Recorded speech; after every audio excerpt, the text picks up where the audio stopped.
nós não podemos perder esse momento de fazer com que o país possa avançar com base nesse trabalho que nasce dos anseios, das perspectivas de uma sociedade brasileira complexa, de um país continental, diverso, e, acima de tudo, do que está ocorrendo no Parlamento Nacional, que soube, inclusive, eu diria, dar sequência aos avanços que estão chegando, deixando para discutir um pouquinho mais até a aprovação final, eu diria, no âmbito das duas casas, tanto do Senado quanto da Câmara, do que virá em termos de regulação, mas eu sei que o mundo inteiro está também pensando da mesma forma como eles aqui revelaram. Estamos ocupando nas discussões internacionais esse protagonismo que é próprio da inteligência nacional. Eu tenho a esperança de que o Brasil possa estar nesse conceito internacional muito bem posicionado por conta do que estamos fazendo a cada dia. Bom dia a todos, muito obrigado pela oportunidade de estar aqui moderando o painel com a envergadura desses painelistas, todos membros de altíssimo engajamento e conteúdo nessa temática. Nós estamos num momento extremamente importante para o nosso país. O mundo inteiro acompanha o debate de inteligência artificial, mas o Brasil tem se debruçado sobre esse assunto já há alguns anos, e as próprias organizações públicas têm se preocupado com isso. Aí eu destaco, inclusive, o papel do Tribunal de Contas da União, com a preocupação, mesmo a revelia de uma legislação que não é um pressuposto para se discutir os impactos de uma tecnologia no ambiente social. E, não obstante essa situação em que os poderes não podem se furtar a compreender esses impactos, nós estamos discutindo com muita propriedade, com um avanço bastante significativo, uma proposta efetiva para regular a inteligência artificial no Brasil. Apenas para contextualizar e passar palavras para os nossos painelistas, o projeto de lei hoje mais relevante nesse debate é o projeto de lei de autoria do senador Rodrigo Pacheco, o PL 2338, que foi apresentado como fruto de uma comissão de juristas capitaneada, presidida pelo ministro Cueva, que infelizmente não pôde estar aqui conosco hoje, da qual eu fui membro também, e sob a relatoria da professora Laura Schertel Mendes, em que propusemos, após um ano de debate público em torno de oitivas nacionais para coletar informações e acrescentar de forma condensada uma minuta de projeto de lei. Essa minuta foi abraçada pelo senador Rodrigo Pacheco, foi apresentada, como é o rito, inclusive, do Senado Federal, e tem sido discutida no âmbito não mais de uma comissão de especialistas, de juristas, mas sim no âmbito do próprio parlamento. Então, foi criada uma comissão temporária de inteligência artificial, presidida pelo senador Carlos Viana e relatada pelo senador Eduardo Gomes, que então tem se debatido, tem se debruçado sobre o tema, discutido ao longo de dezenas de audiências públicas, a oitiva de diversos especialistas, setores públicos, e com debates, inclusive, paralelos, como esse que eu mencionei, no âmbito do Tribunal de Contas da União, que, sob a relatoria do ministro Cedras, promoveu uma auditoria extremamente relevante e que, em certa altura, conseguiu contribuir para o debate no Senado Federal. Eu vou passar a palavra para o ministro Cedras para considerações preliminares e, em sequência, a gente promove um debate com os nossos painelistas. Perfeito.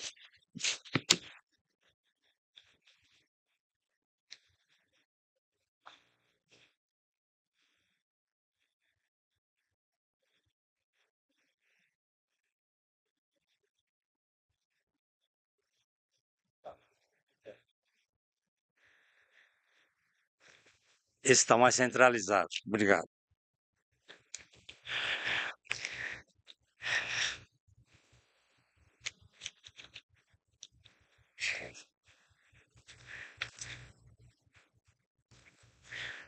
Muito bom dia a todos. Eu queria inicialmente fazer as minhas saudações, me referindo aqui aos meus ilustres companheiros de painel nesta manhã de hoje aqui em Brasília, no Expo Jude, e dizer da minha satisfação estar aqui ao lado do Dr. Alexandre Coelho, professor da Fundação Getúlio Vargas de Direito de São Paulo e da Universidade de Lisboa. Está ao lado da doutora Samara Castro, diretora da Secretaria de Comunicação da Presidência da República, e de Dr. Fabrício Mota, nosso moderador e ator importante na construção e no amadurecimento dessa regulação. Quero dizer que estou aqui muito bem respaldado com os meus colegas das áreas técnicas do TCU, porque tenho aqui ao meu lado companheiros dos meus primeiros momentos nessa tarefa difícil de tentar conseguir fazer com que o nosso país chegue à condição de país 100% digital, que são o Gledson Pompeu em meu gabinete e o Dr. Rainério, grande secretário nessa área da tecnologia da informação do TCU já há bastante tempo, desde a nossa gestão lá em 2015, 2016, e ele respira cada vez mais tecnologia da informação e inteligência artificial.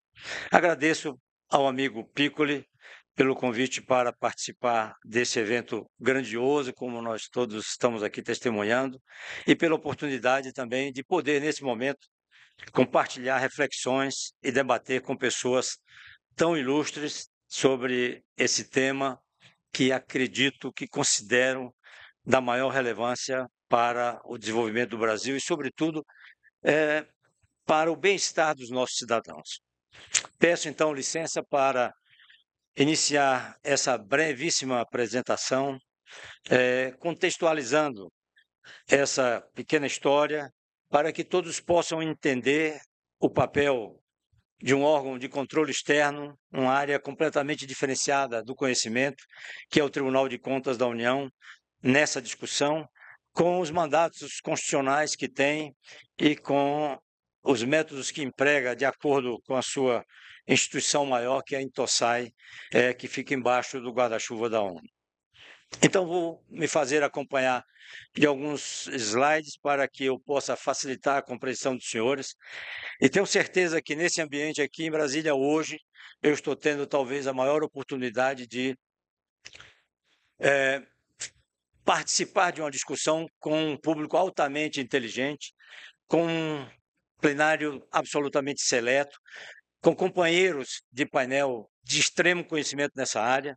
Então, eu queria dizer que todos estão muito bem conectados com esse tema, conhecem a fundo, e cabe dizer que o TCU, na minha interpretação, não é apenas uma instituição que teve ao longo dos anos, um órgão de mais de 100 anos, apenas a responsabilidade de fiscalizar os gastos públicos. Quero aqui trazer a ideia, a impressão de que a nossa responsabilidade maior é com as ações pedagógicas que nós podemos desenvolver para que possamos mudar aspectos como agora assistimos nesse painel muito bem presidido pelo eminente senador Efraim Filho, a quem conheço e sei da sua competência, da sua responsabilidade no Senado, tratando de matéria da maior importância para a vida nacional, como vimos há pouco, e dizer que estamos aqui num ambiente muito próprio para essas discussões. Então, temos essa missão institucional de promover avanços na administração pública e, acima de tudo, com efeitos, se possível, efeitos pedagógicos. Então, essa missão institucional de contribuir para a melhoria da administração pública com foco naquele que deve ser o maior benefício desse esforço, e aí não perdemos esse foco, jamais perderemos, que é o foco no cidadão, o cidadão brasileiro.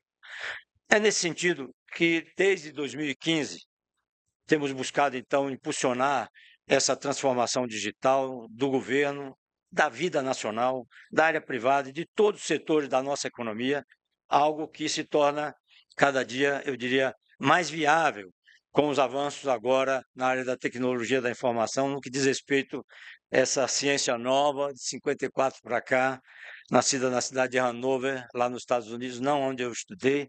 Então, eu acho que a inteligência artificial realmente é um vulcão transformador, inovador, com uma disrupção que não pode ser contida. Lembro, no entanto, que um país 100% digital não se constrói apenas com a digitalização de serviços. É igualmente essencial que a população tenha acesso a conexões de qualidade, e nós ainda não a temos, a preços razoáveis, bem como aos conhecimentos mínimos necessários para usufruir, então, de tais serviços de forma universalizada dentro do Brasil. Então, eu acho que, como instituição de controle, temos que ser capazes de liderar pelo exemplo, aplicando em nossa casa, no tribunal, as boas práticas que recomendamos, então, aos nossos jurisdicionados. Essa é a missão maior. E essa postura que adotamos desde 2015, quando iniciamos a construção de uma plataforma digital integrada para viabilizar as auditorias preditivas e contínuas sobre recursos e políticas públicas, isso não havia em nenhum âmbito da área de controle externo em qualquer lugar do mundo. Daí temos, quem sabe, assumido por conta dessas iniciativas das nossas áreas técnicas, e eles estão aqui para testemunhar o que estou dizendo, é que nós conseguimos avançar no protagonismo dentre as demais entidades irmãs em 193 países, mais países do que tem a ONU, para que nós pudéssemos ganhar uma eleição muito difícil em Dubai em 2015, para que o TCU fosse hoje ocupar o lugar que está ocupando na presidência da Intosai, que é essa organização que pertence à ONU, que fica embaixo do guarda-chuva da ONU. Então, foi uma vitória que considero por mérito do Tribunal de Contas da União do Brasil, até porque devolvemos o 7-1 de Belo Horizonte em relação à competição que tínhamos com o maior tribunal do mundo, que é o Tribunal de Contas Europeu, por 15-3. Então, com base nessa plataforma, desenvolvemos, então, algoritmos próprios da inteligência artificial, os nossos robôs, capazes de detectar indícios de irregularidades e, acima de tudo, apontar riscos de desvios e fraudes em contratações e na aplicação dos nossos recursos públicos. A experiência, então, acumulada com o tema, eu diria que nos permite, então, permitiu realizar já em 2021 auditorias com o objetivo de avaliar o uso da inteligência artificial pelo setor público federal. Lembrando claramente, né, os princípios que regem e que suportam o desenvolvimento da inteligência artificial. Então, eu acho que a parte descritiva, a parte, então, preditiva e agora a parte prescritiva, que nós guardamos sempre um cuidado todo especial nos nossos afazeres, nas nossas propostas de inovações, de só falar isso quando tivéssemos consciência dessa perspectiva, dessa possibilidade da inteligência artificial nos avanços do controle externo.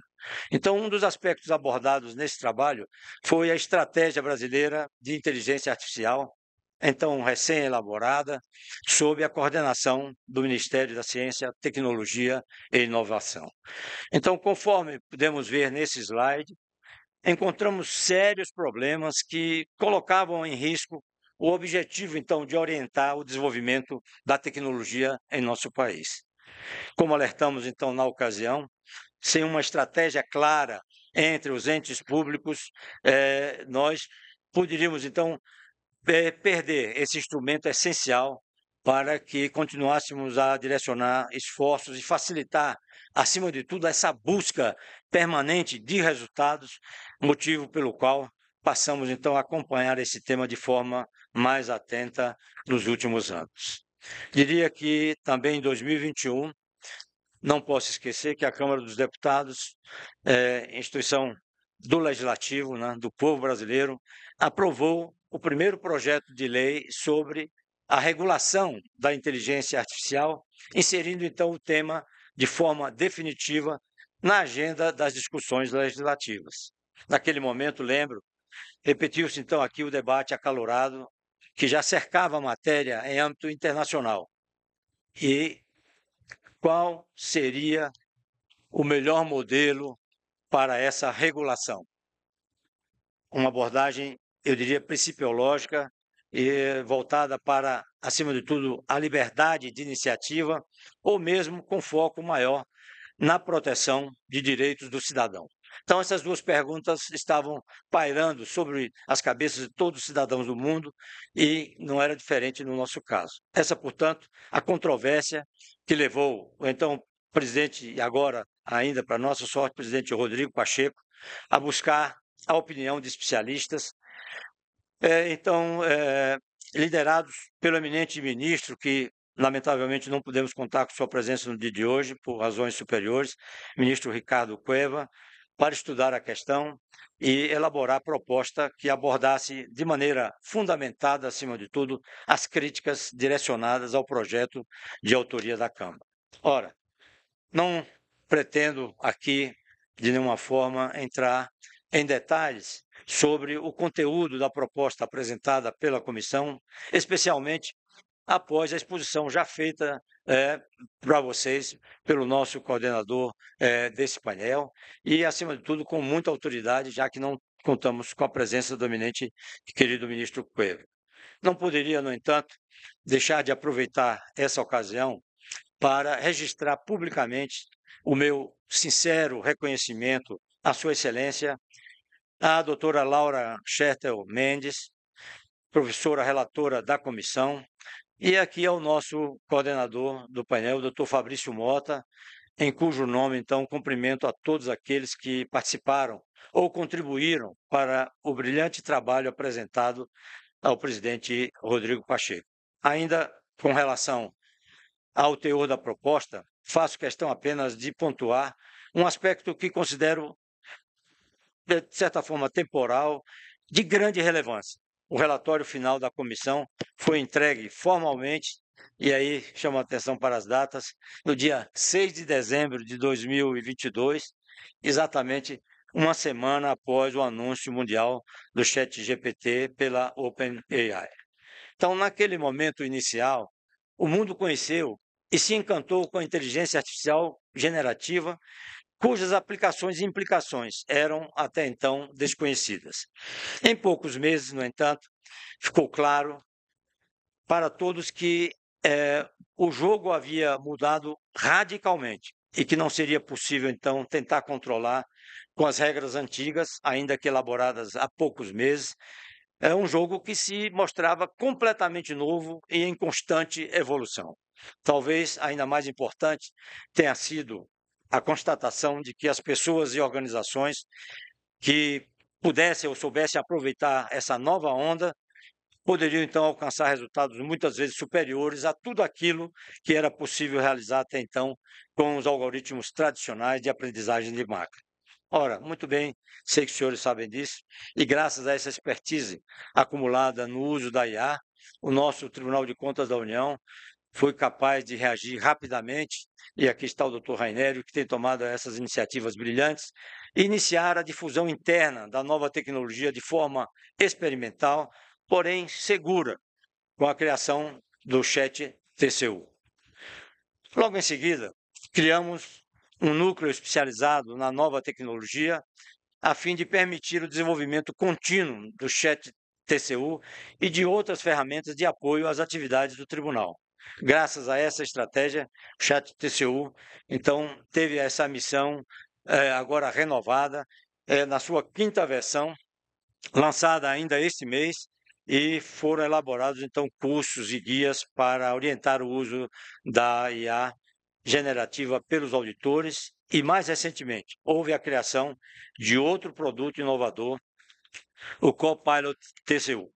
Trata-se, então, de uma solução integrada ao Microsoft Word, que permite o acesso às funcionalidades do Chat TCU a partir do editor de textos e que está disponível para o uso de nossos auditores desde o último mês de agosto. Para aqueles que tenham interesse em conhecer mais detalhes sobre o Chat TCU e o Copilot TCU, deixo aqui o convite para que visitem nosso stand na área de exposições desse grande evento. De igual modo, eu diria que registro que o TCU desenvolveu um guia para orientar aos auditores sobre as oportunidades para a otimização de processos de trabalho com a IA generativa, assim como em relação aos aspectos fundamentais da ética e transparência nesse uso. Ressalto como esse exemplo, e com esse exemplo, que o TCU compreende e valoriza a necessidade de estabelecimento de regras e, acima de tudo, de diretrizes objetivas a fim de estimular a adoção, eu diria, dessa nova tecnologia e, ao mesmo tempo, evitar ou minimizar eventuais prejuízos a aspectos relevantes como propriedade intelectual e sigilo de informações sensíveis. Foi, então, com esse entendimento, portanto, que realizamos em 2023 uma análise dos projetos de regulação, então, tramitando no Parlamento, tendo como principal referência os possíveis impactos de tais propostas sobre os objetivos delineados no âmbito da Estratégia Brasileira de Inteligência Artificial, e não poderia ser diferente. Vale destacar que a atuação do tribunal, nesse caso, teve como foco a oferta tempestiva de contribuições ao processo legislativo em curso, por meio de opiniões técnicas e imparciais, emitidas por nossos auditores e ratificadas pelo colegiado pleno de nossos ministros.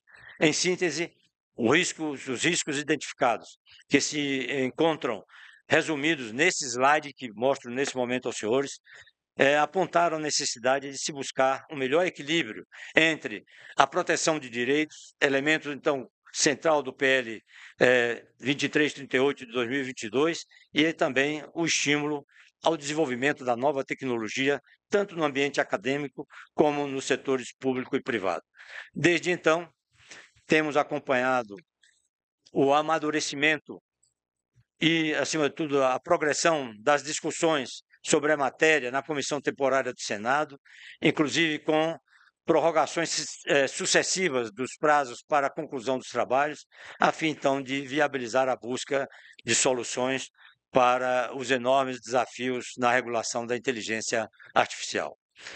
Os dois principais, a meu ver, foram resumidos de maneira clara e objetiva pelo senador Marcos Pontes, vice-presidente daquela comissão, na fala transcrita nesse slide. Como, então, regular uma tecnologia que evolui com tamanha velocidade? E como encontrar o ponto ideal de equilíbrio entre a proteção de direitos e o estímulo, então, ao desenvolvimento?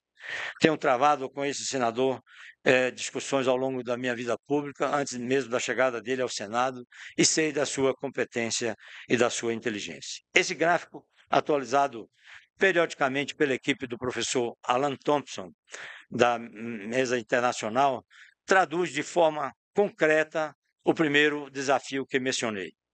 Lançado, então, em maio deste ano, o modelo GPT-4 Omni parecia insuperável, ultrapassando pela primeira vez os 50% de acerto em testes de extrema complexidade no campo das ciências naturais, química, física e biologia.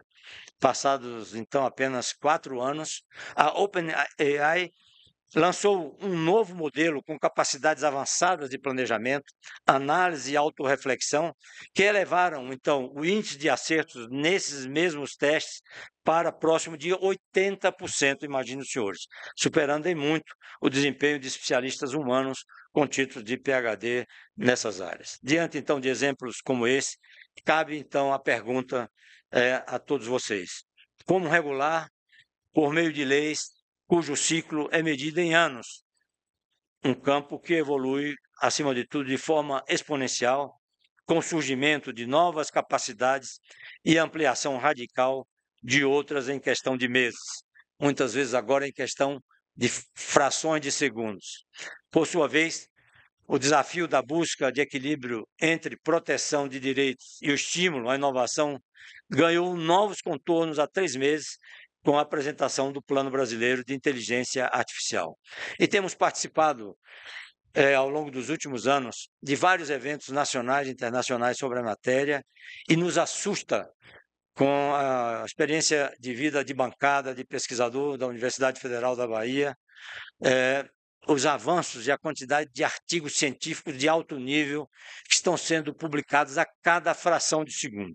É realmente assustador, né, a exploração do conhecimento nessa área nos últimos meses, eu diria.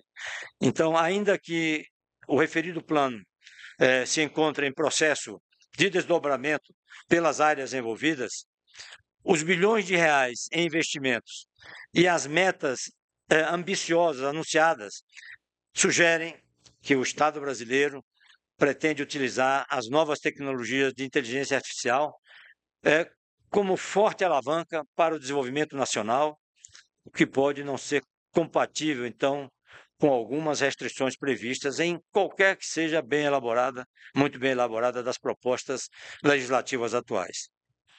De nossa parte, no TCU, com todas as vênias, continuamos, então, acompanhando esse assunto com a máxima atenção e, tão logo possível, faremos uma análise preliminar do novo plano anunciado pelo governo, a fim de contribuir com a identificação e correção de eventuais inconsistências ou oportunidades de melhoria e, assim, quem sabe, tentar maximizar as chances de êxito no alcance dos objetivos, então, estabelecidos para uma regulação que possa se sustentar por muitos anos. No que se refere, então, às propostas de regulação, entendo que o assunto está sendo conduzido de maneira exemplar pelo eminente senador Eduardo Gomes, a quem também conheço e com quem já tive a oportunidade de travar inúmeras discussões, ele que é o relator da matéria, então, no Senado. Com base em um processo participativo e democrático, o texto vem sendo aprimorado de forma significativa por meio de inovações como a criação de um sistema nacional de regulação, com atores de diferentes níveis e escopos, então, de abrangência em cada caso. Com isso, as agências reguladoras, com as quais temos, então, estreitado os nossos laços nessa perspectiva dos efeitos pedagógicos das ações do TCU e de outros órgãos afins, eles todos poderão, quem sabe, estabelecer, por meio de instrumentos próprios, disposições específicas que adequem a norma geral às peculiaridades de cada setor ou área de aplicação, facilitando, então, assim, o equilíbrio entre a regulação e o desenvolvimento, bem como a conciliação entre a proteção de direitos e o fomento à inovação, que nós não podemos perder essas duas chances de dar essas contribuições à vida nacional. Feitas essas observações sobre as propostas em discussão no Congresso Nacional e suas implicações, peço então licença, com as devidas vênias, para trazer algumas, quem sabe, novas ou reflexões adicionais ao nosso ver e que poderão, quem sabe, contribuir para o debate que teremos a seguir. Então, lembro que as coisas estão avançando de forma inacreditavelmente rápida e já o ano passado e nesse último ano o World Mobile Congress escolheu uma palavra para ser compartilhada com todos, que a velocidade é a palavra-chave do momento. Então, inicialmente, lembro que considero muito importante fatos acontecidos na última semana, de forma histórica, que foi o anúncio dos vencedores dos prêmios Nobel nas áreas de física e química desse ano. Em ambos os casos, essa honraria máxima no campo das ciências naturais foi atribuída a cientistas da computação, como consequência, então, de grandes contribuições para o desenvolvimento, então, da inteligência artificial, no caso do Nobel de Física, e da construção de algoritmos capazes de prever a estrutura tridimensional de centenas de milhares de proteínas na química.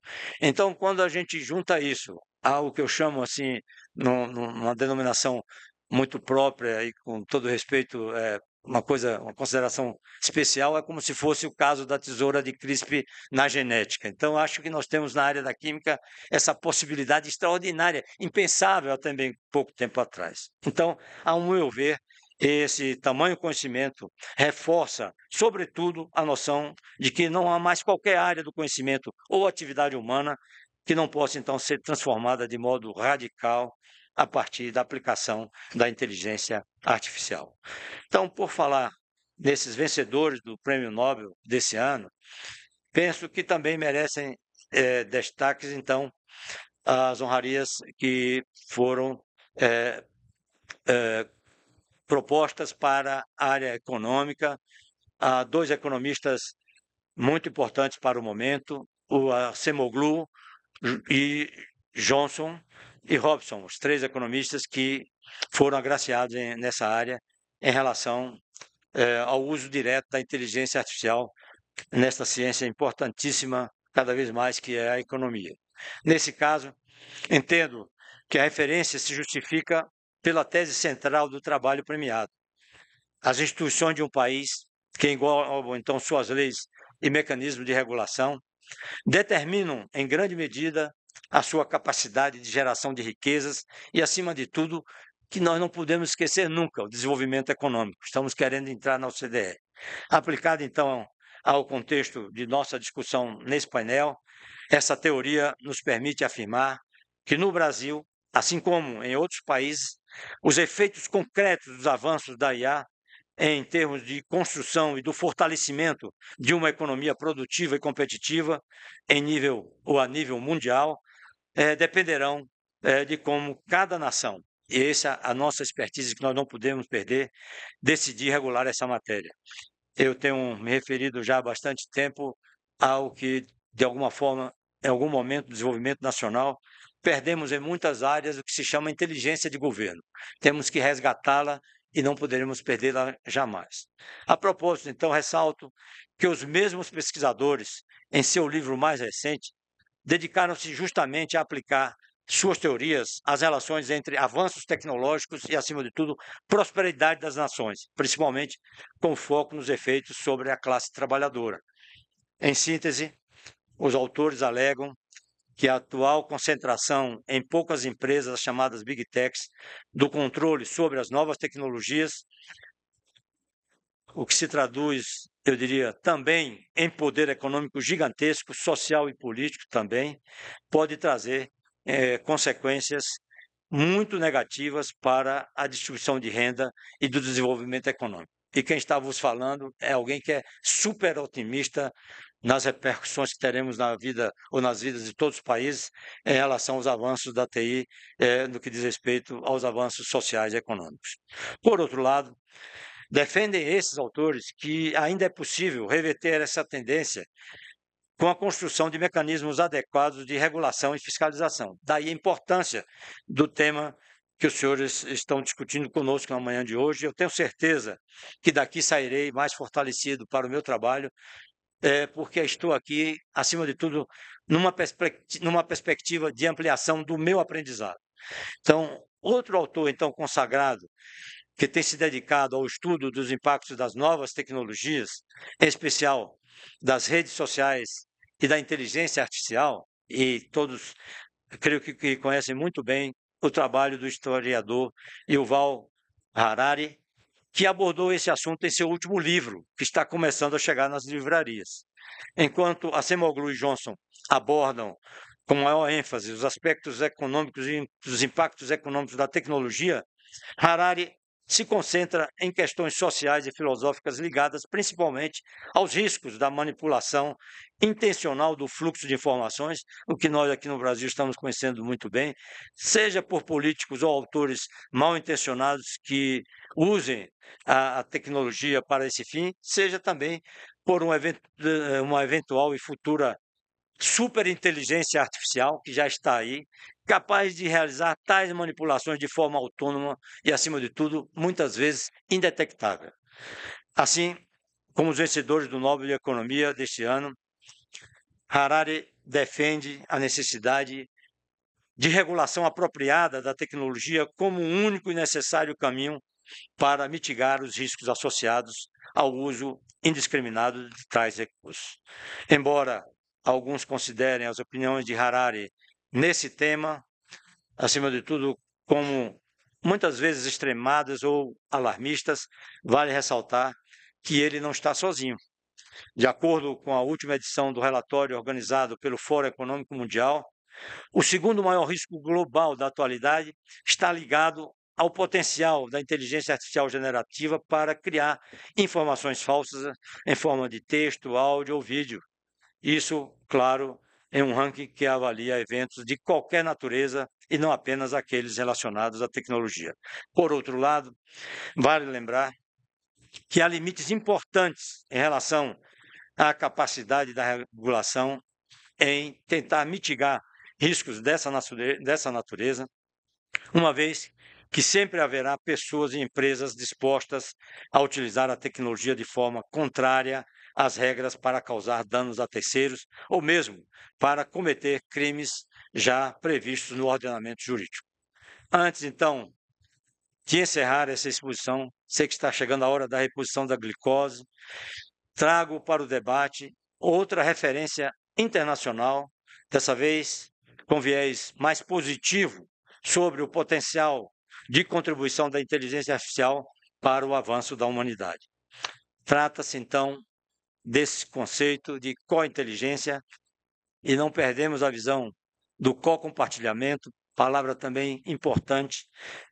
Então, esse conceito de co-inteligência é definido pelo professor Ethan Mollick com a colaboração entre a inteligência artificial e a inteligência humana, aproveitando, então, os pontos mais fortes de cada um. Essa é a perspectiva que o eminente professor nos apresenta. Assim, de forma similar à solução proposta por Acemoglu e por Johnson e também a abordagem sugerida por Mollick, que defendem que a inteligência artificial deve ser empregada para amplificar a capacidade humana por meio do ganho de eficiência em tarefas repetitivas, devemos aboli-las, né? Ou da declaração de processo de inovação, e não apenas para substituir pessoas por máquinas na realização das atividades profissionais. E num jargão bem baiano, lá do interior da minha pequena cidade Valente, nós estamos sempre repetindo uma coisa que espero que um dia possa ser a nossa meta principal. Não podemos continuar aceitando a chamada burrice ocupada. Então, retornando ao tema central de nosso painel, peço licença para tomar emprestadas as palavras do meu conterrâneo, eminente senador Jacques Wagner, em postagem feita em suas mídias sociais. A discussão sobre regulação da inteligência artificial carrega em sua essência aquilo que é o objeto primordial da boa política, que é a construção de arenas de diálogo, a fim de que as divergências entre as partes possam ser colocadas e discutidas de forma positiva e respeitosa, a fim de alcançar consensos possíveis. Então, se manifestou Sua Excelência no Senado. A título, então, de exemplo, ressalto que foi exatamente esse processo aberto e democrático que nos permitiu aprovar, em 1997, como relator da matéria, uma lei das águas, que colocou o Brasil na vanguarda da gestão de recursos hídricos a nível mundial e que até hoje se mantém eficaz na regulação desse bem tão essencial à vida. E eu procurei adotar 3 pilares para a minha vida pessoal e, acima de tudo, para a minha vida pública, dos quais não abro mão, né? Que são a democracia, a água e agora a tecnologia da informação. Como mensagem final da minha apresentação, faço aqui um convite aos senhores e às senhoras, a todos que estão nesse auditório seleto. Onde queremos chegar, então, como nação? Queremos, sim, continuar a ser o país do futuro, pergunto, ou vamos estimular o aproveitamento das oportunidades oferecidas pelos avanços da inteligência artificial, hoje ao alcance de todos, para construirmos, a partir de agora, com vocês, o futuro do nosso país? Não tenho dúvida de que a regulação da matéria, hoje em discussão no Congresso Nacional e em outros foros igualmente qualificados, constitui elemento essencial para determinar o sucesso que teremos nessa jornada. Eu continuo acreditando nesse caminho e nessa jornada. E nesse último slide, então, quero resumir a visão de futuro que, de alguma forma, com todo respeito, proponho para um Brasil capaz de aproveitar o potencial oferecido pelos avanços tecnológicos recentes e também pelos que virão. A meu ver, essa condição requer governos, tribunais e empresas que sejam capazes de utilizar a inteligência artificial e outras tecnologias exponenciais, não apenas para reduzir a burocracia ou a burocracia, otimizar processos de trabalho ou também implantar serviços mais ágeis e de melhor qualidade. Sobretudo, o que desejo e que espero é construir um Brasil 100% digital, implicaria em fazer o uso de tecnologias para reduzir, acima de tudo, as desigualdades perversas que ainda temos e promover o crescimento econômico sustentável em benefício de todos os cidadãos no caminho de chegarmos à condição de um país com economia produtiva. Dito isso, quero, neste momento, renovar os meus sinceros agradecimentos ao Dr. Piccoli, aos meus companheiros de painel, a todos vocês que estão nesse auditório, por terem tido a paciência de nos ouvir e dizer que foi uma honra poder participar desse evento com a magnitude que ele está alcançando. Muitíssimo obrigado a todos.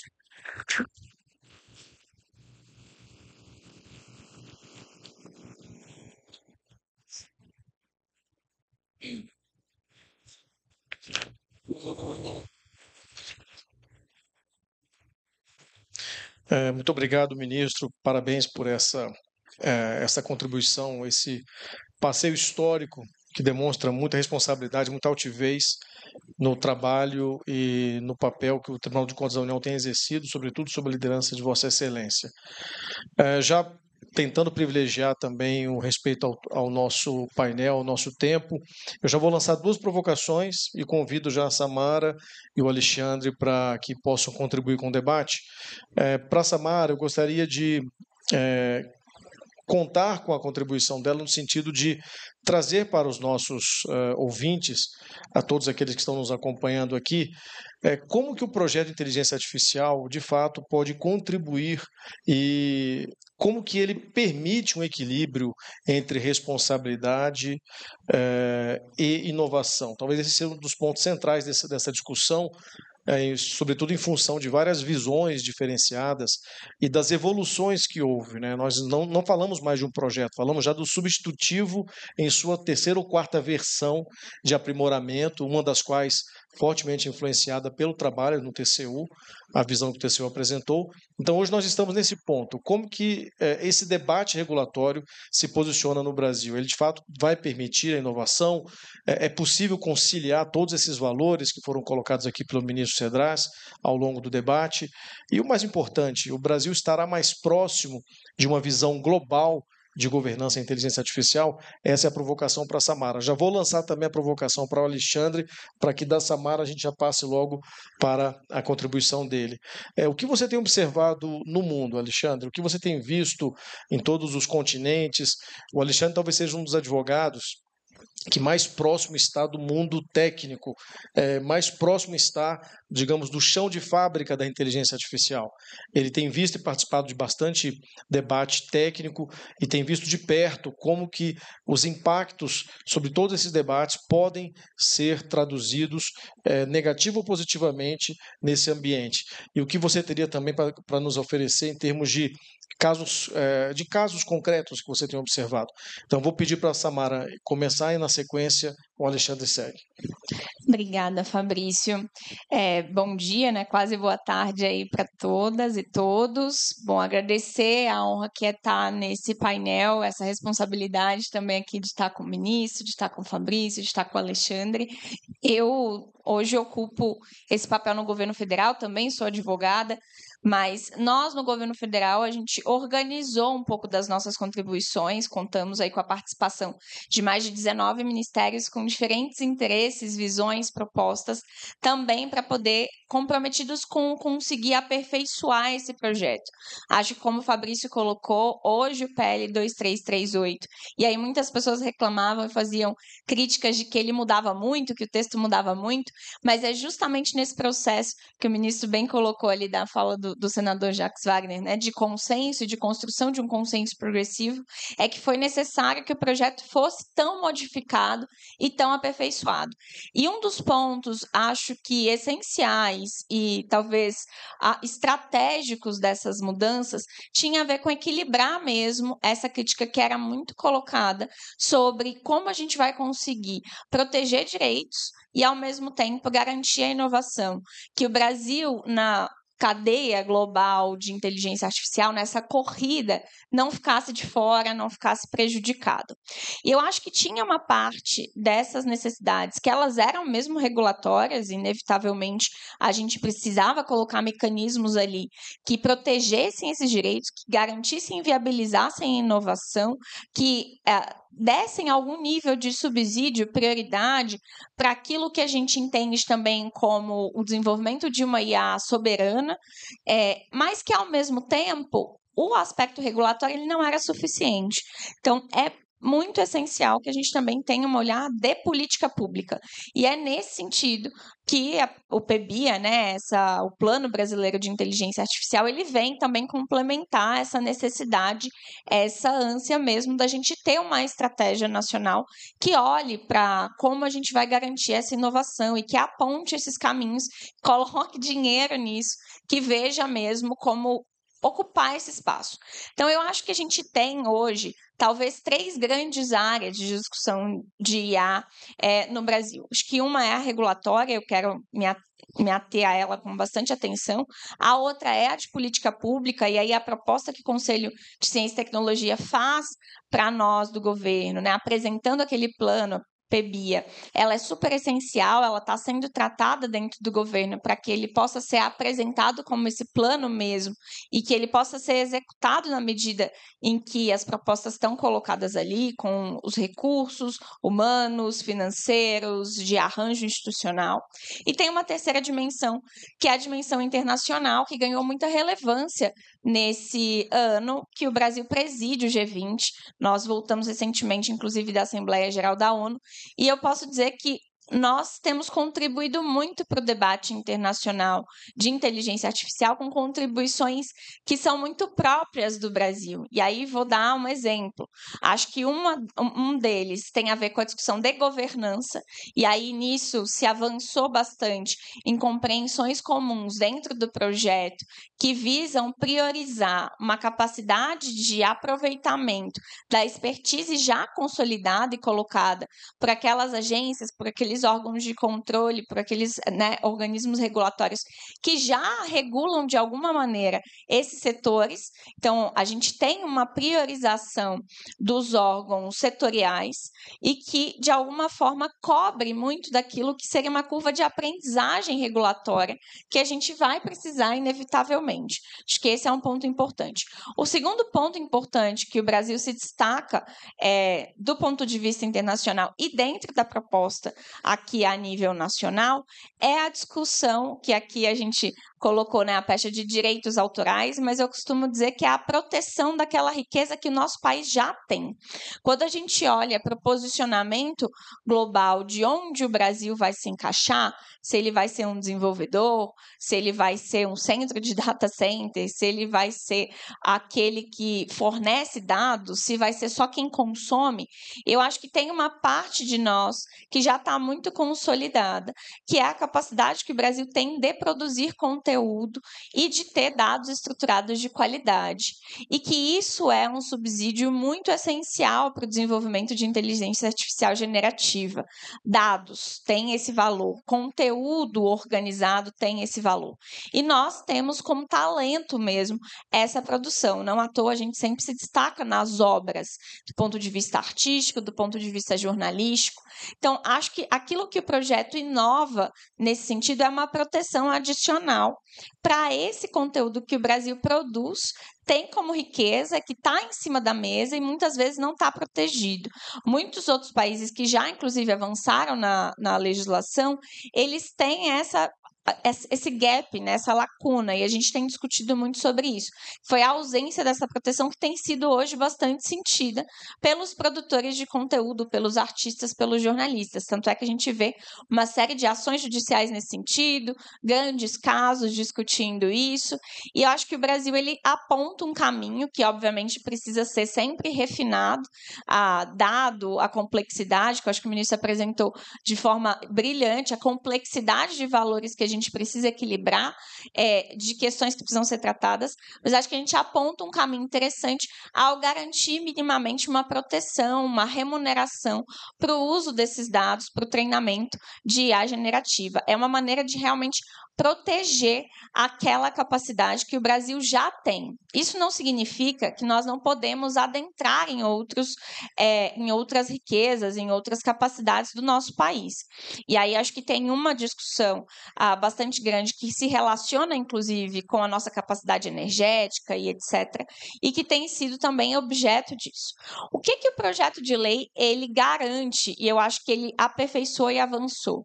Uma visão de que é importante importante que a gente tenha uma regulação de IA que olhe para a discussão de riscos, então que a gente segmente mesmo o nível de responsabilidades, de governança, de compliance que as empresas, que o setor privado, o setor público precisam fazer a partir de uma discussão de risco. Então, tem mais risco, tem mais exigências. Tem menos risco, fica efetivamente suprimida essas exigências. E aí tem acho que um aperfeiçoamento do projeto que olha justamente para que a gente consiga minimizar o custo regulatório, o peso dos custos, não só financeiros, mas também de arranjo institucional que o setor privado precisa ter quando você não tem risco. Então, a gente tem ali uma preservação, um incentivo às pequenas empresas, às startups, às micro, uma proteção, de fato, para que elas possam se desenvolver sem ter esse custo regulatório já a priori quando você não tem risco. Eu acho que esse foi um aperfeiçoamento que o projeto hoje consegue entregar. E, nesse sentido, é muito importante que a gente consiga avançar nisso. Nós estamos hoje com esse projeto no Senado, ele vai para a Câmara, volta para o Senado, mas muitas vezes as pessoas falam, mas será que é a hora da gente regular? Será que a gente não deveria esperar mais? Será que a gente não deveria olhar as experiências primeiro para depois fazer isso? Mas a grande questão é que, se nós queremos que o nosso país esteja no mesmo patamar de disputa que os outros países desta cadeia global de desenvolvimento de inteligência artificial, nós precisamos ser um ambiente seguro para que isso aconteça. E segurança jurídica é um elemento fundamental para que esse desenvolvimento aconteça. Inclusive, os investimentos possam vir. Então, nós estamos muito convencidos da necessidade de que a gente avance com essa regulação, que a gente consolide, inclusive, essa flexibilidade. E acho que ela está garantida quando a gente tem essa priorização dos órgãos setoriais na governança, mas para que a gente possa começar a construir um ambiente seguro para esse desenvolvimento, para esses recursos, e principalmente para que a gente garanta soberania. E aí a gente falava aqui mais cedo sobre o quanto nós acabamos sujeitos e sequestrados por uma dinâmica de oferta desses serviços que está limitada a algumas poucas empresas que têm essa capacidade e que não necessariamente estão olhando para nós como um país soberano, mas sim como um fornecedor de dados de qualidade, que podem aperfeiçoar esses modelos, que podem ser também usados não só aqui, mas em outros países. Então, quando a gente fala de soberania, e parece uma abstração, é algo muito concreto no sentido de garantir que a gente tenha não só desenvolvimentos de IA nacionais, de modelos de linguagem em português, que também são super importantes, mas para que a gente possa pautar, e aí eu acho que isso o projeto de lei, ele aponta, ele nos dá essas garantias, que a gente possa pautar, inclusive do ponto de vista contratual, essa nossa necessidade, para que a gente não fique realmente com os nossos serviços essenciais, muitas vezes sequestrados por sistemas que não estão no nosso país e que não necessariamente respeitam aquelas bases que nós avaliamos que são tão importantes. Então, eu acho que o projeto, e aí para concluir, né, ele tem esse valor que é conseguir proteger e priorizar todos os aspectos do ponto de vista de direitos, e ele tem esse valor de conseguir ter um arranjo que viabilize o desenvolvimento de inteligência artificial, a preservação das pequenas empresas, da pesquisa, de quem está ali querendo realmente inovar, e, ao mesmo tempo, que garanta essa soberania. E aí, para finalizar, respondendo ao que o Fabrício colocou, de como a gente está mesmo nessa discussão de governança global, eu acho que existe uma expectativa grande do que o Brasil produz. Nós finalizamos a presidência do G20 agora, vamos presidir a COP na sequência, os BRICS, tem uma expectativa de que o Brasil aponte alguns caminhos do ponto de vista de sustentabilidade, do ponto de vista vista, como eu disse, de preservação de obra, mas também do ponto de vista de exercitar a nossa criatividade para melhores soluções e de conseguir garantir que o nosso país e que o sul global tenha exemplos bem-sucedidos de regulação que garanta todos esses direitos e que seja realmente madura para que a gente possa avançar. E aí, o último recado que eu queria deixar mesmo, nós contribuímos, e aí a minha área, efetivamente a minha área, não só do ponto de vista da coordenação de governo nesse sentido, nós contribuímos com uma nova abordagem que está hoje expressa dentro do projeto de lei, mas que vem também de uma discussão da ONU, da OCDE, que é a discussão de integridade da informação e a visão de que quando a gente está falando de sistemas de inteligência artificial, nós precisamos garantir a integridade da informação, inclusive para que esses modelos respeitem e estejam adequados com informações confiáveis, com dados confiáveis, com aquilo que dá credibilidade para que o sistema final seja adequado. Então, esse valor de integridade da informação que está apontado, inclusive, no PL 2338, ele é super importante, é um valor novo, tem sido debatido com esse peso que é lidar com essa ameaça existencial a nós, que é uma fragmentação da informação, uma fragmentação social, uma profunda erosão da pactuação da confiança nas instituições, que eu acho que é um valor que a gente precisa aprofundar e ver ele como essencial para o mundo jurídico, para o mundo de controle e principalmente para aquilo que a gente vê como futuro. Obrigada, fico à disposição. Agradeço também ao Fabrício pelas perguntas, que são sempre muito afiadas.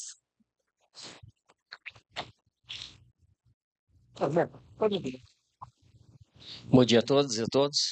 Grande prazer aqui, ministro Cedrais, escutar suas palavras, a Samara e também o Fabrício, um amigo de muitos anos aí dedicado a essas agendas. Como o Dias falou, eu vou focar um pouco mais aqui nesse cenário global ligado à governança, né? Se a gente for olhar os livros, né, as discussões de inteligência artificial, antes de 2020, tinha muito essa discussão de singularidade, né, de inteligência artificial pensando, e uma grande constatação no mundo que ficou claro é que nós estamos num momento de narrow AI, né, de um tipo de inteligência artificial criada para tarefas específicas, por mais que a gente está vendo aí todos os GPTs, essa questão, né, de multilinguagem, mas são focados em tarefas específicas e baseados em dados, né? E isso mudou bastante a discussão regulatória mundial sobre como é que a gente vai entender, então, já que a gente começa a compreender um pouco mais essas fases, essas etapas do ciclo de vida, como que nós vamos construir frameworks, né, estruturas, programas de governança e como é que a gente identifica os elementos para a gente trazer efetividade para essa legislação. Como é que a gente se prepara, como é que a gente faz isso, né? E se a gente fala de dados, aqui nós estamos num ambiente, né? O Fabrício pediu para falar um pouco de experiências internacionais.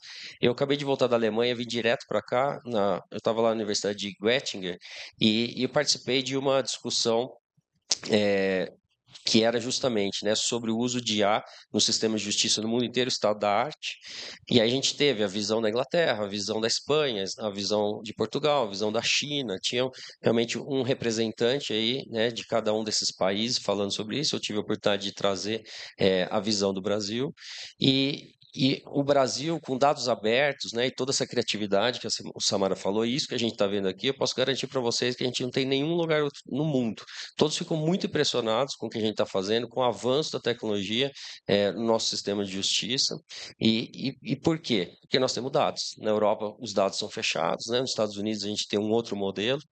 E a partir disso, né, o que a gente tem visto nessa parte de governança é que a gente tem um tripé de sustentabilidade digital relacionado à cibersegurança, proteção de dados e o uso responsável de IA. Então, o que nós estamos fazendo é um avanço natural desse caminho.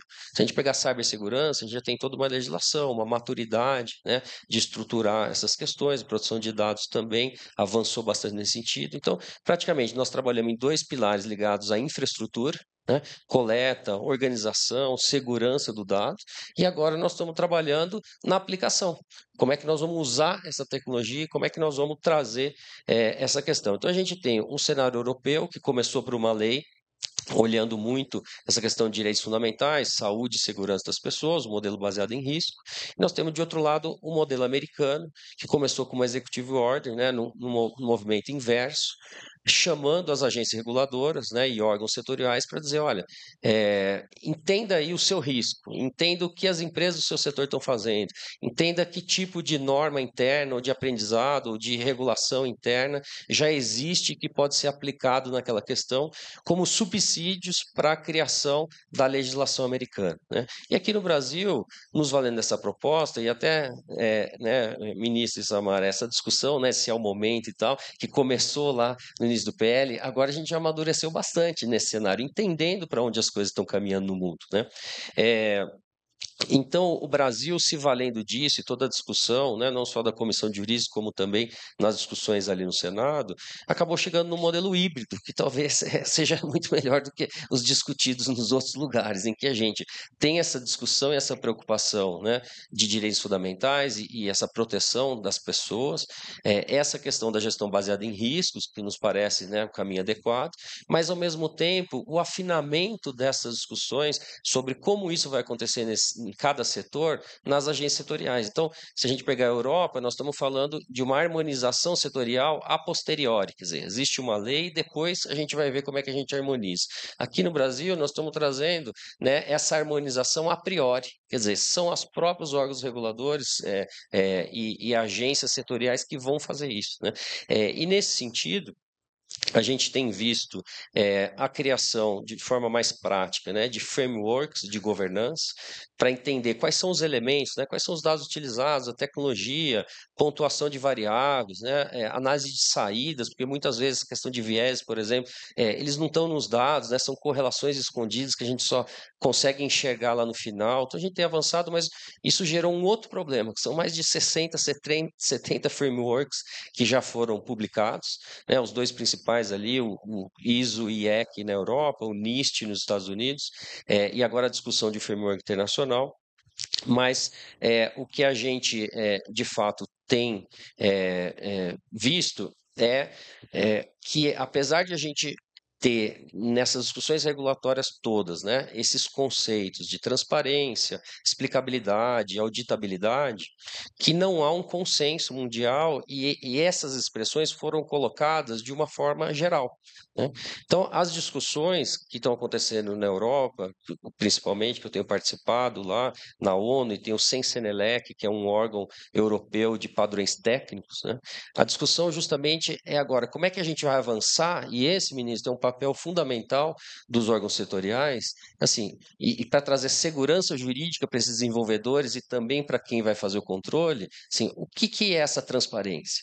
O que é explicabilidade? O que eu vou precisar explicar? Na auditoria, o que eu vou precisar abrir, né? Lógico que no setor público a gente tem ali uma necessidade de transparência maior, mas no setor privado a gente tem aquela tensão entre segredos e negócios. Então, assim, o que as empresas vão precisar explicar? O que elas vão precisar abrir dos seus modelos? Porque tem aquela discussão toda de abrir o código-fonte. A gente já aprendeu também que as respostas não estão aí, né? O que a gente precisa é entender quais são as funcionalidades principais na hora de explicar, quais são as variáveis que de fato vão implicar, né, em restrições ou consequências ou reflexo na vida daquelas pessoas. E entender também, né, uma fala final para permitir aí uma última fala de todos aí pelo nosso tempo, entender que nós não podemos regular a tecnologia, nós temos que regular a aplicação. Por quê? Se a gente pega aqui no nosso exemplo do direito, né, uma petição inicial, e essas tecnologias todas que a gente está usando de machine learning, IA generativa e tudo mais, então, ou seja, com o mesmo dado, né, com a mesma fonte, com essas mesmas tecnologias, nós podemos usar isso simplesmente para enriquecer o cadastro, e aí a gente tem um determinado risco. A gente pode usar para fazer uma contestação, e aí tem o risco, né, que se faltar alguma coisa vai ficar um fato em controvérsia, e uma decisão, que é prerrogativa exclusiva do juiz, né, com todas as consequências. Então, veja, é a mesma tecnologia, é o mesmo dado, com consequências diferentes. Se a gente olhar o reconhecimento facial, a mesma coisa. Nós podemos usar o reconhecimento facial simplesmente para fazer, né, o registro da sua entrada num local, para criar ou usar a nossa conta digital de um banco. A gente pode usar essa tecnologia, por exemplo, para a segurança pública, né, para identificar aí pessoas procuradas, ou nós podemos usar para uma vigilância em tempo real de todos nós em várias outras questões. Então, esse é o ponto, né, que a gente tem que agora avançar, entendendo esse cenário e toda essa construção que já evoluiu bastante, no melhor sentido, como é que nós vamos, todos nós que trabalhamos com tecnologia, que vivemos isso do dia a dia, como é que nós vamos nos unir agora para definição, então, desses padrões e para a gente começar a entender os casos de uso real, né, para, de fato, a gente poder, né, entender como é que a gente vai trabalhar com cada um deles, como é que a gente vai criar essa estrutura de governança e como é que nós vamos analisar os riscos e as nossas respostas a todas essas demandas regulatórias de acordo com cada necessidade e cada tipo de caso específico. Muito obrigado, Alexandre. Bom, já encerrando todas as reverências aqui ao nosso painelista. Bom, nesses últimos minutos que restam, gostaria apenas de convidar o ministro Cedrais para nos oferecer uma mensagem de futuro, ministro, sobre o que nós devemos esperar dessa temática no Brasil. Vejam, depois do convite honroso, essa responsabilidade que eles estão me passando aqui na pessoa do nosso querido Fabrício Mota, que conhece tanto esse tema, que tem tanta competência para fazer esse encerramento mais brilhante. Mas eu quero aqui registrar que tanto o professor Alexandre Coelho quanto a doutora Samara Castro já demonstraram a importância dessa discussão nessa manhã de hoje aqui, pelo que apresentaram em relação às perspectivas que temos em relação não só à regulação propriamente dita, mas, acima de tudo, o que a regulação vai trazer para os avanços no Brasil nessa área. Então, eles três aqui, com muito mais competência do que eu, fizeram de forma muito objetiva essas considerações, e eu diria que, Fabrício, nós não podemos perder esse momento de fazer com que o país possa avançar com base nesse trabalho que nasce dos anseios, das perspectivas de uma sociedade brasileira complexa, de um país continental, diverso, e, acima de tudo, do que está ocorrendo no Parlamento Nacional, que soube, inclusive, eu diria, dar sequência aos avanços que estão chegando, deixando para discutir um pouquinho mais até a aprovação final, eu diria, no âmbito das duas casas, tanto do Senado quanto da Câmara, do que virá em termos de regulação. Mas eu sei que o mundo inteiro está também pensando da mesma forma, como eles aqui revelaram. Estamos ocupando nas discussões internacionais esse protagonismo que é próprio da inteligência nacional. Eu tenho a esperança de que o Brasil possa estar nesse conceito internacional muito bem posicionado por conta do que estamos fazendo a cada dia, inclusive nesse auditório, com as inteligências que estão aqui pensando, refletindo sobre o que virá. Imagine os senhores, uma virada de mesa que virá talvez em breve com a superinteligência artificial que está aí, com a chegada da computação quântica, com a introdução das fibras de carbono.